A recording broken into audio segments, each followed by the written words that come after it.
Good morning. Unit number 5, chapter number 6, transistor biasing and stabilization of operating point. બરાબર. તો કે પહેલાં transistor કોને કહેવાય? તો કે તમને ખબર જ છે આગળના ચેપ્ટરમાં આગળના શું કે સેમેસ્ટરમાં તમે ભણીને જ આવ્યા છો કે ટ્રાન્ઝિસ્ટર એક ઇલેક્ટ્રોનિક ડિવાઇસ છે. શું હોય તો કે એનું ફિઝિકલ સ્ટ્રક્ચર કેવું હોય તો કે 2 પીએન જંક્શન અને 3 ટર્મિનલ. આ ત્રણ કયા ટર્મિનલ તો કે એમીટર, બેઝ અને કલેક્ટર. તમે કંઈક આવો સિમ્બોલ ટ્રાન્ઝિસ્ટરનો ભણીને આવ્યા છો. આ ટ્રાન્ઝિસ્ટર છે બરાબર. આ ટ્રાન્ઝિસ્ટરનું બેઝ, આ ટ્રાન્ઝિસ્ટરનું એમીટર અને આ ટ્રાન્ઝિસ્ટરનું કલેક્ટર.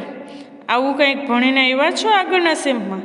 આ ટ્રાન્ઝિસ્ટરનો બેઝ, આ ટ્રાન્ઝિસ્ટરનું એમીટર ને આ ટ્રાન્ઝિસ્ટરનો કલેક્ટર. તો કે આ સપોઝ NPN ટ્રાન્ઝિસ્ટર હોય તો એનો સિમ્બોલ આવો હોય અને PNP હોય તો એનો સિમ્બોલ અહીંયા અંદર જાતી દિશામાં.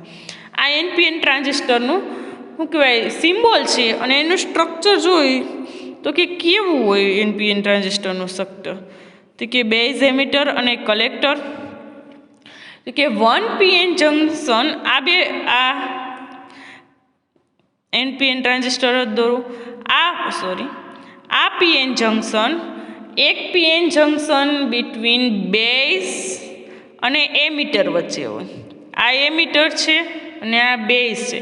એક PN જંક્શન બેઝ અને એમીટર વચ્ચે હોય. બીજું PN જંક્શન છે એટલે second PN junction is base and collector. 1 PN junction is base and emitter and second PN junction is base and collector. બરોબર. આ આપને ખબર જ છે. હવે ટ્રાન્ઝિસ્ટરનો ઉપયોગ ક્યાં થાય છે? ટ્રાન્ઝિસ્ટર ક્યાં વપરાય છે? તો કે મેજોરિટી ઉપયોગ થાય વધારે પડતો એપ્લિકેશન ઓફ ટ્રાન્ઝિસ્ટર તો કે એમ્પ્લીફાયર તરીકે, એમ્પ્લિફિકેશન કરવા માટે એમ્પ્લિફિકેશનમાં થાય. પછી ઘણી જગ્યાએ ઇલેક્ટ્રોનિક સ્વિચ તરીકે, જો એમ્પ્લિફિકેશનમાં થાય એમાં એક્ટિવ રિજિયન આવે. પછી ઇલેક્ટ્રોનિક સ્વિચ તરીકે વપરાય છે. સ્વિચ તરીકે ઇલેક્ટ્રોનિક સિગ્નલમાં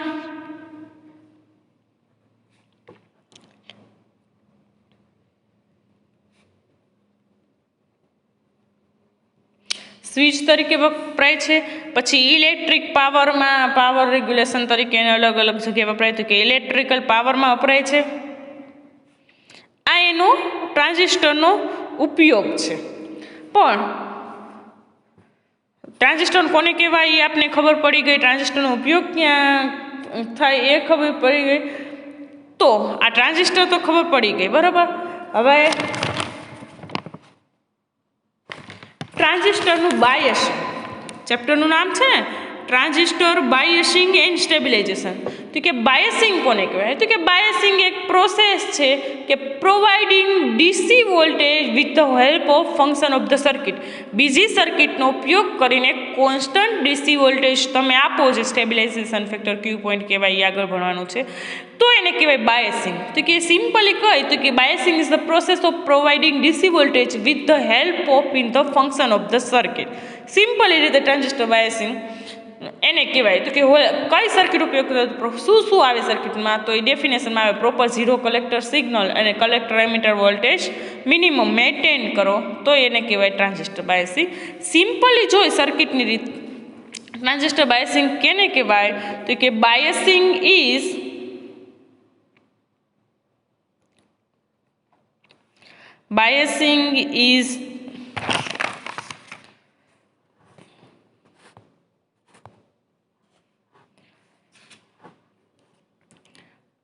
Biasing is the process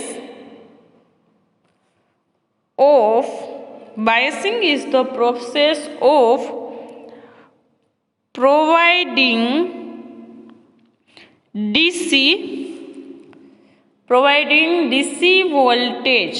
voltage provide કરે કેની મદદથી? કે which help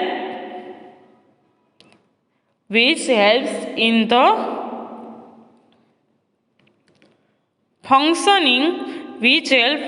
functioning of the circuit. એટલે કે કોઈ સર્કિટનો ઉપયોગ કરી અને તમે બાયસિંગ પ્રોવાઈડ કરો તો એને કહેવાય બાયસિંગ સર્કિટ એમ. પણ બાયસિંગ પ્રોપર કોને કહેવાય તો કે જે કલેક્ટર કરંટ અને એમિટર કલેક્ટર વોલ્ટેજને મેન્ટેન કરે એને કહેવાય. તો કે ટ્રાન્ઝિસ્ટર ડેફિનેશન હાલખી લખવી હોય તો એને કહેવાય તો કે the proper flow of zero signal collector current. Definition આપણે લખી transistor biasing.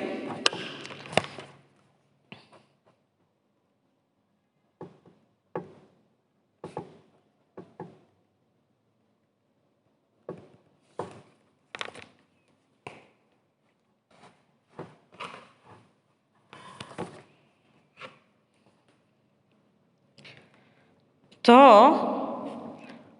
proper flow of zero signal collector current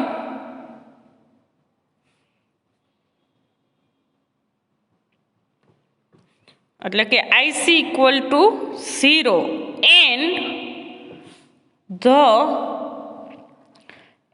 the maintenance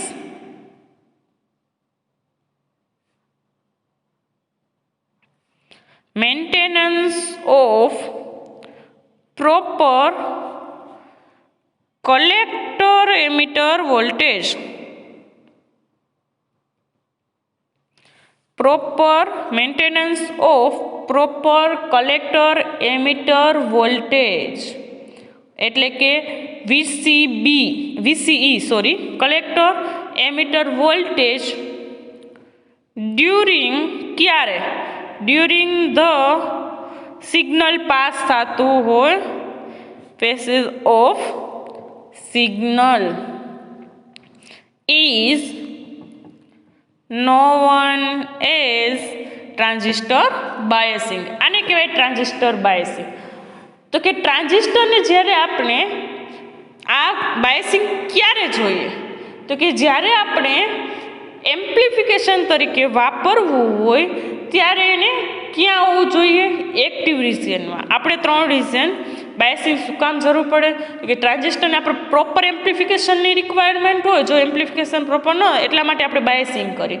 તો કે આપણે ટ્રાન્ઝિસ્ટરની એમ્પ્લિફિકેશન વાપરવું હોવું જોઈએ ત્યારે કયા રિજિયનમાં હોવું જોઈએ? એક્ટિવ રિજિયનમાં. આપણે આગળના સેમમાં 3 રિજિયન ભણી ગયા છીએ આગળના સેમેસ્ટરમાં, બરોબર? Active region, cut off region અને સેચ્યુરેશન રિજિયન. હવે એક્ટિવ રિજિયન ક્યારે થાય ટ્રાન્ઝિસ્ટર તો કે ટ્રાન્ઝિસ્ટરની એમિટર બેઝ જંકશન ફોરવર્ડ બાયસમાં હોય અને કલેક્ટર બેઝ જંકશન રિવર્સ બાયસમાં હોય. Then transistor maintain as a active region. તો વર્ક ઓફ ધ એમ્પ્લિફિકેશન તમારે એમ્પ્લિફિકેશન તરીકે વાપરવું હોય ત્યારે ટ્રાન્ઝિસ્ટર એક્ટિવ રિજિયનમાં હોય. એક્ટિવ કોને કહેવાય તો કે એમિટર બેઝ જંકશન જે આ ટ્રાન્ઝિસ્ટરનો એમિટર બેઝ જંકશન ફોરવર્ડ બાયસમાં હોય અને કલેક્ટર બેઝ જંકશન રિવર્સ બાયસમાં હોય તો એને કહેવાય એક્ટિવ રિજિયન. આ હતું ટ્રાન્ઝિસ્ટરનું બાયસિંગ. હવે પછી આગળ ચેપ્ટરનું નામ શું? Transistor biasing and stabilization. તો કે સ્ટેબિલાઇઝેશન કોને કહેવાય તો કે પહેલાં એમાં સ્ટેબિલાઇઝેશનમાં આવશે સ્ટેબલ હોવો જોઈએ ક્યુ પોઈન્ટ. તો ક્યુ પોઈન્ટ ભણતા પહેલાં તમારે લોડ લાઇન ભણવી પડે. એટલે કે લોડ લાઇન કોને કહેવાય તો કે એક આપણે આગળના સેમમાં એનપીએન ટ્રાન્ઝિસ્ટરના કોમન એક મીટર કોન્ફિગરેશનમાં એક સૂત્ર ભણ્યા હતા VCC VC પ્લસ ICRC. આવું સૂત્ર આપણે ભણી ગયા છીએ. આ સૂત્રમાં પહેલાં પહેલાં તમે VCE બરાબર 0 મૂકો ને ત્યારે કંઈક ICની વેલ્યુ આવશે. શું આવે તો કે VCC અપોન RC. અને બીજી વખત IC ઇક્વલ ટુ 0 મૂકો ત્યારે VCC ઇક્વલ ટુ VCE એટલે કે VCE ઇક્વલ ટુ VCC થાય. આ સૂત્રમાં પહેલાં VCE બરાબર 0 મૂકવો ત્યારે IC બરાબર VCC અપોન RC થાય અને IC ઇક્વલ ટુ 0 મૂકો ત્યારે VCE બરાબર VCC થાય. તો તમે તે પછી VCE વર્સિસ ICનો ગ્રાફ ડ્રો કરો અને એમાં આ બે પોઈન્ટને જોઈન્ટ કરો કે જ્યારે વીસી 0 હોય ત્યારે આઈસીની વેલ્યુ અને આઈસી 0 હોય ત્યારે વીસીની વેલ્યુ એ કંઈક ગ્રાફ આવો આવશે અને એનો પોઈન્ટ આમ કંઈક તો આ પોઈન્ટને જોડતી લાઈનને અહીંયા જે આઈસી વર્સિસ આગળ આપણે ભણવાનું જ છે, આઈસી વર્સિસ આ વીસીનો ગ્રાફ છે અને આ બે પોઈન્ટને જોડતા ગ્રાફને લોડ લાઈન કહેવાય. એ સ્ટેબિલાઇઝેશન માટે જરૂરી છે અને જે આ પોઈન્ટ છે એ વીસીસી અપોન આરસી છે અને આ પોઈન્ટ છે એ વીસીસી છે.